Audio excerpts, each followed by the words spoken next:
नमस्कार दोस्तों, स्वागत है आपका एक बार फिर से अननोन वर्ल्ड पे।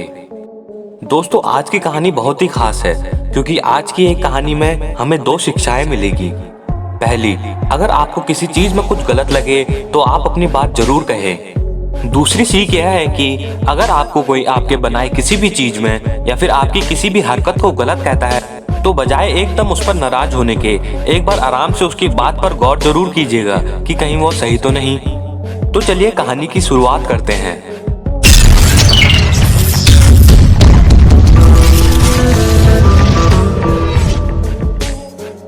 यह कहानी एक फैरिशो नाम के व्यक्ति की है जिनका जन्म अंगूर की खेती करने वाले किसान के घरों में होता है। पर फैरिशियो को किसान से नहीं मैकेनिक से प्यार था, इसलिए फैरिशियो ने एयरफोर्स मैकेनिक क्रॉप्स में काम किया। वह अपने काम में बहुत ही माहिर थे। युद्ध खत्म होने के बाद उन्होंने इटली में एक छोटी सी रिपेयर शॉप खोली। उन्होंने देखा कि उनके आसपास के एग्रीकल्चर एरिया में ट्रैक्टर्स की बड़ी डिमांड थी, तो उन्होंने अपना खुद का बिजनेस खोलने का तरीका सूझा। उन्होंने पुरानी मिलिट्री मशीन खरीदी और उन्हें ट्रैक्टर्स में बदल दिया। पहले वह एक महीने में एक ट्रैक्टर ही बनाते, पर धीरे धीरे जब उनका यह बिजनेस बहुत सक्सेसफुल होने लगा तो वो बहुत सारे ट्रैक्टर्स बनाने लगे। फैरिशियो को कारों का बड़ा शौक था, इसलिए उन्होंने कई कारें खरीदी, जिनमें से एक फरारी 250 जीटी भी थी। फरारी 1960 के दशक में बहुत फेमस थी, पर फैरिशियो को फरारी से कुछ शिकायतें थी। पहली, फरारी बहुत शोर मचाती थी। दूसरी, वह रोड पर चलने में इतनी स्मूथ नहीं थी। और तीसरी, इसके एक क्लच को बार बार रिपेयर की जरूरत पड़ती थी। आखिरकार उन्होंने फैसला किया कि वह इसकी शिकायत एंजो, जिन्होंने फरारी बनाई थी, उनसे करेंगे।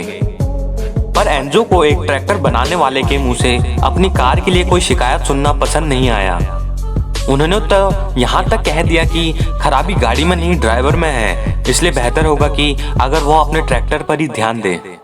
फैरिशियो ने उस समय तो एंजो से कुछ नहीं कहा, पर मन ही मन उन्होंने फरारी से भी बेहतर कार बनाने की ठान ली। कुछ समय बाद उन्होंने V12 इंजन के साथ एक कार बनाई। अक्टूबर 1963 में ट्यूरिन मोटर शो में अपनी बनाई पहली कार, जिसका नाम था लैम्बोर्गिनी 350 GTV लॉन्च की। 1964 के आखिर तक उन्होंने अपनी पहली 13 कार बेच दी और उसके बाद फिर कभी पीछे मुड़कर नहीं देखा। जब एंजो ने फैरिशियो की बेइज्जती की थी तो फैरिशियो ने उनका जवाब अपनी आवाज ऊंची करके नहीं, बल्कि अपनी मेहनत और लगन से फरारी को टक्कर देने वाली अपनी खुद की कार लैम्बोर्गिनी को बना कर दिया। तो दोस्तों, आपको ये कहानी कैसी लगी?